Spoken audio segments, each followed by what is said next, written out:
Hey guys, today I'm going to show you how I made these skid plates for a 144001 and the wltoys 124019. First, I cut out the shape of the square that I measured for the front and back.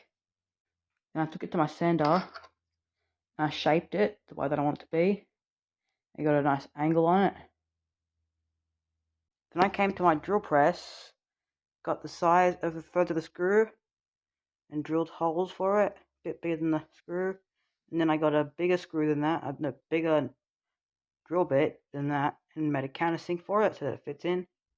Then I got two screws, used the screws that were already on the thing, screwed them into the wood, and then hit the hammer about like here to get the bends where the chassis bends, so that you can put them on and they fit nicely.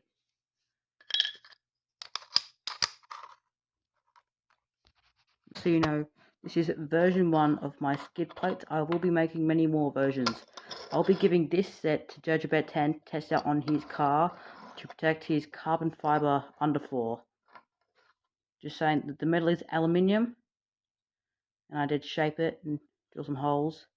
And yeah, thanks for watching, and like and subscribe.